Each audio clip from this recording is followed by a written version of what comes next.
Hi friends, நீங்கள் பார்த்துட்டு இருக்கிறது ட்ராமா வேர்ல்டு. இன்றைக்கி நம்ம என்ன பார்க்க போகிறோம்னா 20th century bye and girl இந்த சீரிஸோட பார்ட் 2 எபிசோடு தான் பார்க்க போகிறோம். இதுக்கு முன்னாடி எபிசோடு யார் பார்க்கல போய் பார்த்துருந்தாங்க. அப்போ தான் கதை புரிய ஸ்டோரிக்குள்ள போகிறதுக்கு முன்னாடி இந்த வீடியோ பிடிச்சிருந்தா லைக் பண்ணுங்கள், ஷேர் பண்ணுங்கள், கமெண்ட் பண்ணுங்கள். அப்புறம் இது மாதிரி வீடியோஸ் நீங்கள் நிறைய பார்க்க நம்ம சேனலை சப்ஸ்கிரைப் பண்ணி வச்சுக்கோங்க. இப்போ வாங்க செகண்ட் எபிசோடுக்குள்ளே போகலாம். போன எபிசோடு எதாவது முடிச்சிருப்பானாக்கா சா வந்து கொரியாவுக்கு வந்திருப்பாங்க. அப்போ பார்த்தாக்கா மீடியா ரிப்போர்ட்டர்ஸ்லாம் அவங்களை சுற்றி வளைச்சிருப்பாங்க. அப்போ வந்து போஜி வந்து அந்த காப்பாற்றிருப்பாங்க. அந்த எபிசோட் லாஸ்ட்லேயும் வான் வந்து அவங்களோட சைல்ட்ஹுட் ஃப்ரெண்ட் அப்படின்ற மாதிரி காமிச்சு முடிச்சிருப்பாங்க. இப்போ வாங்க செகண்ட் எபிசோடுக்குள்ளே போகலாம். ஸ்டார்டிங் சீனில் வான் தான் சாவோட கையை பிடிச்சி வெளில கூட்டிகிட்டு போயிட்டு இருக்காங்க. மீ வெளில தான் வெயிட் பண்ணிட்டு இருக்காங்க. சேம் டைம் சாவோட செக்ரட்டரியுமே வெளில தான் வண்டியில் வெயிட் பண்ணிட்டு இருக்காங்க சாக்காக. சாவும் வேனில் ஏறி போயிடுறாங்க. இப்போ வானை தான் காமிக்கிறாங்க. சா போனதுனால மீடியாலாம் வந்து வானை பிடிச்சிக்கிட்டாங்க. பிடிச்சிட்டு நீங்கள் தான் அவங்க கூட ரிலேஷன்ஷிப்பில் இருக்கீங்களா அப்படி இப்படின்ற மாதிரி கேட்குறாங்க. கேட்குற கேள்விக்கெல்லாம் வான் பதில் சொல்ல அவருக்கும் அந்த இடத்துக்கு சம்மந்தமே இல்லாத மாதிரி பக்கத்தில் ஒரு டாக்ஸி இருக்குது. அந்த டாக்ஸியில் ஏறி அவரும் அந்த இடத்த விட்டு கிளம்பி போயிடுறாங்க.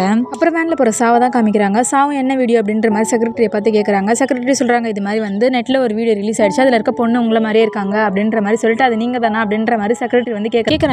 சாவும் இல்லை அது நான் இல்லை அப்படின்ற மாதிரி சொல்லிடுறாங்க. அதுக்கப்புறம் செக்ரட்டரி அந்த வீடியோ யார் ரிலீஸ் பண்ணாங்களே சீக்கிரமாக கண்டுபிடிக்கணும் அப்படின்ற மாதிரி சொல்லிட்டு சாக்கிட்டே சொல்கிறாங்க இது மாதிரி நீ எங்கேயும் போவாத வீட்டிலே இரு அப்படின்ற மாதிரி சொல்லி சாவோட வீட்டில் இறக்கி விட்டு போயிடுறாங்க. சா வேன்லேருந்து கீழே இறங்கி வர்றதா அவங்க அப்பாவும் அவங்க அம்மாவும் பார்க்குறாங்க. குடுகுடுன்னு ஓடி போய் சா அவங்க அம்மா வந்து குக் பண்ணுறாங்க. சா அவங்க அப்பா வந்து டிவி போட்டு பார்த்துட்டு இருக்காங்க. சாவும் உள்ளே வந்துடுறாங்க. பார்த்தாக்கா சா அவங்க அம்மா வந்து அடுப்பு ஆஃப் பண்ணிட்டு குக் பண்ணிட்டு இருக்காங்க. சா அவங்க அப்பா வந்து டிவி பார்த்து சிரிச்சிட்டு இருக்காங்க. என்ன சேனல்னு பார்த்தாக்கா இப்போ ஒரு சேனல் வந்து ஆட் மட்டுமே பண்ணிட்டு இருப்பாங்க. அந்த சேனலை பார்த்து அவங்க அப்பா சிரிச்சிட்டு இருக்காங்க. சாக்கும் புரிஞ்சிருது. அந்த வீடியோ பற்றி தான் கேட்க ட்ரை பண்ணுறாங்க அப்படின்னு சொல்லிட்டு சாக்குமே புரிஞ்சுது. அதனால அவங்களே அவங்க அம்மா கிட்ட சொல்லிடுறாங்க இது மாதிரி அந்த வீடியோவில் இருக்கிறதே நான் கிடையாது அப்படின்ற மாதிரி சொல்லிட்டு உள்ளே போயிடுறாங்க.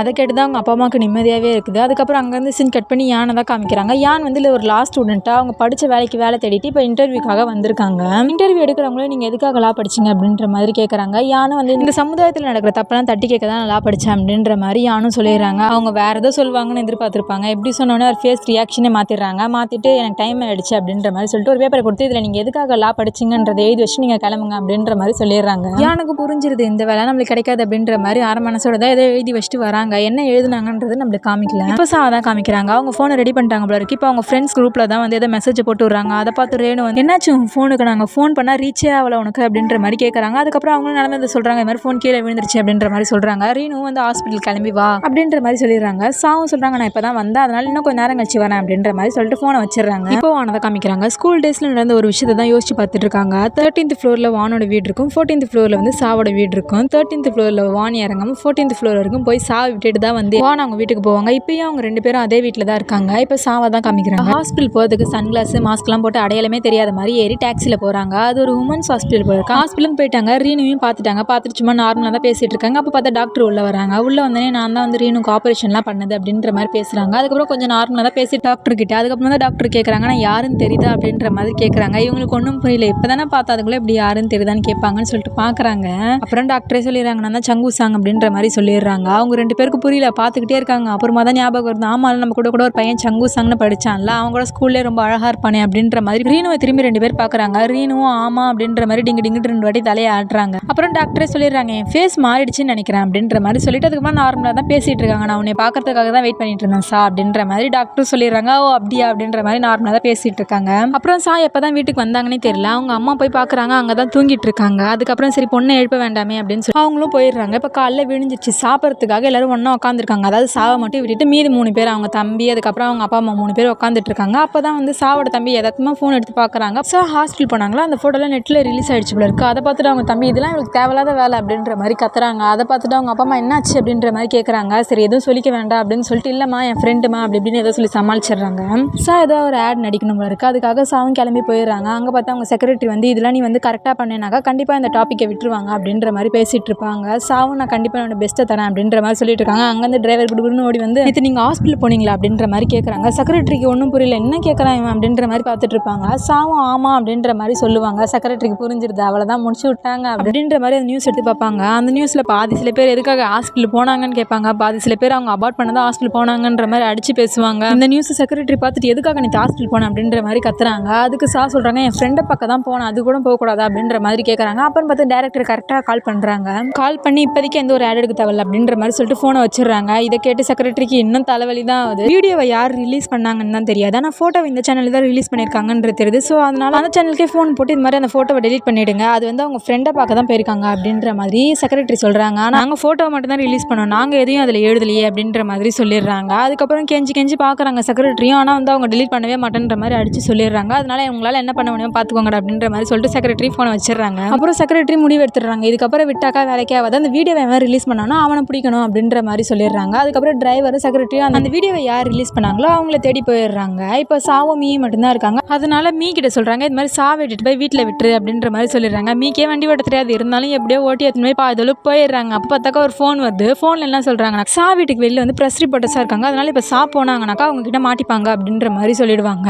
அதனால சாவும் ஃப்ரைட் சிக்கன் டெலிவரி பண்ணுற மாதிரி போவாங்க. அங்கே பார்த்தாக்கா நிறைய ப்ரெஸ் ரிப்போர்ட்டர்ஸ் இருக்காங்கல்ல, அதில் ஒரு ப்ரெஸ் ரிப்போர்ட்டர்ஸ்க்கு சாவை பார்த்தோன்னே இது சாவா இருக்குமோ அப்படின்ற மாதிரி டவுட்டாக பார்க்குறாங்க. ஆனால் அதுக்குள்ளே சா வந்து குடுக்குன்னு ஓடி போய் கதவை திறந்து உள்ளே போயிடுறாங்க. அதாவது அவங்க வீட்டு கதவு இல்லை, சும்மா அந்த ஃப்ளோரோட கதவை திறந்து உள்ளே போயிடுறாங்க. அப்போ தான் பின்னாடியே ப்ரெஸ் ரிப்போர்ட்டர்ஸ் வராங்க. அதுக்கப்புறம் லிஃப்ட் கதவை பின்னாடியே லிஃப்ட் ஏறதுக்கு வராங்க. அதுக்கப்புறம் சாவும் 14th ஃப்ளோர் வந்து சாவோட அவங்களும் 14 போட்டிருக்க நம்பரை ப்ரெஸ் பண்ணலான்னு போகிறாங்க. அதுக்குள்ளே பார்த்தா ப்ரெஸ் ரிப்போர்ட்டர்ஸும் வந்து ப்ரெஸ் பண்ணிடுறாங்க. அதனால இவங்களுக்கு வேறு வழி என்னன்னு தெரியாது, 15 ப்ரெஸ் பண்ணலான்னு போகிறாங்க. அதுக்குள்ளே பார்த்தாக்கா இன்னொருத்தவங்க 15 ப்ரெஸ் பண்ணிடுறாங்க. அதனால இவங்க 13 ப்ரெஸ் பண்ணிடுறாங்க. பார்த்தா சா கூட ஒரு ப்ரெஸ் ரிப்போர்ட்டர் இறங்குறாங்க 13வது ஃப்ளோர்லேயே. இது மாதிரி இறங்கிட்டு நான் படி வழியாக நடந்து வரேன் அப்படின்ற மாதிரி சொல்லிட்டு சாவே பார்த்துட்டு இருக்காங்க. சா நம்மள தான் நோட் பண்ணுறாங்கன்னு தெரிஞ்சு பக்கத்துல ஒரு வீடு இருக்குது, அதோட காலிங் மேலே தான் ப்ரெஸ் பண்ணுறாங்க. வீட்டு ஓனரும் கதவை திறந்து இதாண்டா சான்ஸ்ன்னு சொல்லிட்டு சாவும் உள்ளே போயிடுறாங்க. பார்த்தா அது வானோட வீடு தான் பிளக்குது. வான் தான் வந்து கதவை திறந்துருக்காங்க. சரி வெளில போகலாமேன்னு பார்த்தாக்கா இன்னமும் ப்ரெஸ் ரிப்போர்ட்டர்ஸ் அவங்க வீட்டில் கத்துறது இவங்க வீட்டுக்கு வரைக்கும் கேட்குது. சா மேடம் நீங்கள் உள்ளதா இருக்கீங்கன்னு தெரியும், வெளில வாங்க வெளில வாங்கன்னு கத்திட்டே இருக்கிறாங்க. அவங்க கத்துறது பக்கத்து வீட்டுக்காரங்க கேட்டு இது மாதிரி மனுஷால் நிம்மதியாகவே இருக்கவே விட மாட்டீங்களா அப்படின்ற மாதிரி அவங்க கத்திட்டு இப்போ நீங்கள் போகலைன்னா போலீஸை கூப்பிடுவேன் அப்படின்ற மாதிரி சொல்லிடுறாங்க. அதனால ப்ரெஸ்ஸும் அவங்க வீட்டை விட்டு போயிடுறாங்க.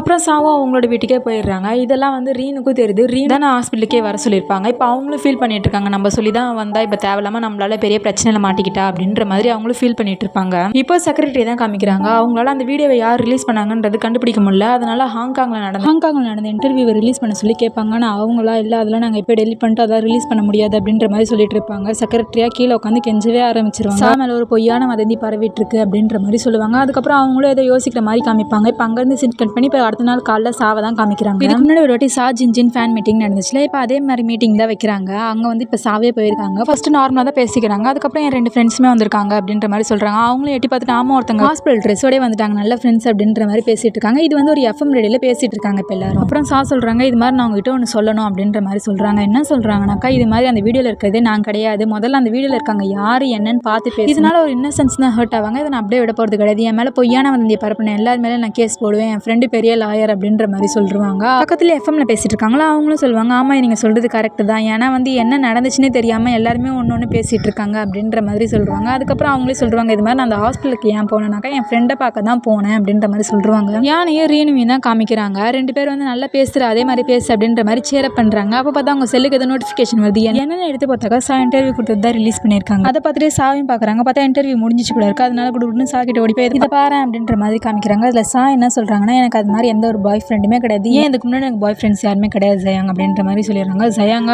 நம்புற மாதிரியா இருக்குது அப்படின்ற மாதிரி கேட்குறாங்க. ஏன் பாய் ஃப்ரெண்ட் இல்லைன்னா என்ன தப்பா என்ன அப்படின்ற மாதிரி கேட்குறாங்க. அப்போ உனக்கு பாய் ஃப்ரெண்ட் இருக்கா அப்படின்ற மாதிரி கேட்டுறாங்க ஜயாங்க பார்த்து. இப்போ இல்லை இதுக்கு முன்னாடி இருந்துச்சு அப்படின்ற மாதிரி கேட்குறாங்க. அவங்களால என்ன பதில் சொல்கிறதுனே தெரியல. ஜயாங்கே சொல்லியிருப்பாங்க இதெல்லாம் நம்புற மாதிரியா இருக்குன்னு சொல்லிட்டு கேட்டிருப்பாங்க. இப்போ இருக்குன்னு சொல்ல முடியாது, இல்லைன்னு சொல்ல முடியாது. அதனால வந்து ஜயாங் முழிச்சிட்டு நின்றுட்டு இருப்பாங்க. அதனால தான் இந்த வீடியோவை ரிலீஸ் பண்ண வேணாம்னு சொல்லியிருப்பாங்க செக்ரட்டரி. சா செக்ரட்டரிட்ட ஃபோனை போட்டு இந்த இன்டர்வியூவை ரிலீஸ் பண்ண மாட்டேன்னு நினச்சேன், கடைசியில் பண்ணிட்டீங்களே அப்படின்ற மாதிரி சொல்லுவாங்க. சா செக்ரட்டரியா என்ன வீடியோ சொல்கிறேன், எனக்கு எந்த வீடியோவும் நான் ரிலீஸ் பண்ணலையே அப்படின்ற மாதிரி சொல்லுவாங்க. பரவாயில்ல எனக்கு தெரியக்கூடாதுன்னு நீங்கள் நினைக்கிறீங்க, அப்படியே தெரியாத மாதிரியே இருக்கட்டும் அப்படின்ற மாதிரி சொல்லிட்டு சாவும் ஃபோனை கட் பண்ணிவிடுவாங்க. செக்ரட்டரியா எந்த இன்டர்வியூ அப்படின்ற மாதிரி யோசிச்சுட்டு ஃபோன் எடுத்து பார்க்குறாங்க. பார்த்தா அந்த இன்டர்வியூ ரிலீஸ் ஆயிருக்கு. ஆனால் செக்ரட்டரிக்கும் இதுக்கு எந்த சம்மந்தமும் கிடையாது. அவர் என்ன சொல்லியிருப்பாருன்னா, இந்த இன்டர்வியூ ரிலீஸ் பண்ணுங்கன்னு சொல்லியிருப்பாங்க. ஆனால் வந்து அது மக்களாக சேர்ந்து எடுத்த வீடியோ மாதிரி இருக்குது, அந்த ஷோ இன்டர்வியூ எடுத்த மாதிரி இல்லை, அது பார்க்கறதுக்கு அவங்க ஃபேன் யாரோ ரிலீஸ் பண்ண மாதிரி இருக்குது. அதை பார்த்துட்டு பரவாயில்ல நல்லது நடந்த சந்தோஷம் தான் அப்படின்ற மாதிரி அந்த வீடியோவை பார்த்துட்டு இருப்பாங்க. இப்போ அங்கேருந்து சீன் கட் பண்ணி வானை தான் காமிக்கிறாங்க. வானோட செக்ரட்டரியும் பேசிட்டு இருக்காங்க. இது மாதிரி பரவாயில்ல நீ என் ஃப்ரெண்டுக்கு நல்ல ஹெல்ப் பண்ணியிருக்க அப்படின்ற மாதிரி வான் வந்து செக்ரட்டரி கிட்ட சொல்லுவாங்க. அதுக்கப்புறம் வானும் ஃபோனை வச்சிடுறாங்க. அந்த வீடியோவை ரிலீஸ் பண்ணது வானோட அசிஸ்டன்ட் தான் இப்போ இருக்கு. வான் சொல்லி வானோட அசிஸ்டன்ட் வந்து அந்த வீடியோவை ரிலீஸ் பண்ணியிருக்காங்க. இப்போ அங்கேருந்து சீன் கட் பண்ணி யானை தான் காமிக்கிறாங்க. யானுக்கு ஒரு ஃபோன் கால் வருது. அந்த ஃபோன் கால் என்ன சொல்கிறாங்க, நெக்ஸ்ட் வீக்கில் நீங்கள் ஜாப்ல வந்து ஜாயின் பண்ணிக்கோங்க அப்படின்ற மாதிரி சொல்கிறாங்க. ஆனால் சந்தோஷத்தில் குதிக்கவே ஆரம்பிச்சிடறாங்க. இப்போ அங்கேருந்து சீன் கட் பண்ணி சா அவங்க அப்பாவோட ஹோட்டலில் தான் காமிக்கிறாங்க. அங்கே பார்த்தா நியூஸ் தான் ஓடிட்டு இருக்கு. அந்த வீடியோவை ரிலீஸ் பண்ணவங்க யார் அப்படின்றத கண்டுபிடிச்சி அரெஸ்ட் பண்ணிட்டாங்களாம். அவங்களோட எக்ஸ் கேர்ள் ஃப்ரெண்ட் வந்து பார்க்க ஆக்ட்ரஸ் மாதிரியே இருப்பாங்களாம். இவங்களை விட்டு போனதுனால அவங்க அந்த கோவத்தில் எடுத்து அவன் ரிலீஸ் பண்ணிட்டானா அப்படின்ற மாதிரி சொல்லுவாங்க. இதை கேட்டு அவங்க 3 பேர் இந்த மாதிரி ஆள்லாம் உயிரோட விடக்கூடாது அப்படின்ற மாதிரி சொல்லுவாங்க. இப்போ அவங்க இடத்துக்கு அவங்க போய் சேர்ந்துட்டாங்க. இப்போ சாவை தான் காமிக்கிறாங்க. சா லிஃப்ட்டில் தான் போயிட்டு இருக்காங்க. பார்த்தா உள்ள ஏற்கனவே வான் தான் நின்றுட்டு இருக்காங்க. அப்புறம் 13வது ஃப்ளோருமே வந்துச்சு. வானும் இறங்கிட்டாங்க. திரும்பி ஒரு வாட்டி சாவை தான் பார்க்குறாங்க. சாவமே வானை தான் பார்க்குறாங்க. இப்போ அவங்க ஸ்கூல் டேஸில் நடந்த ஒரு விஷயத்தை தான் யோசிச்சு பார்க்குறாங்க. இதோட இந்த செகண்ட் எபிசோட் எபிசோடு முடிஞ்சிருச்சு. இந்த வீடியோ பிடிச்சிருந்தா லைக் பண்ணுங்கள், ஷேர் பண்ணுங்கள், கமெண்ட் பண்ணுங்கள். அப்புறம் அடுத்த வீடியோஸில் பார்க்கலாம். பாய்.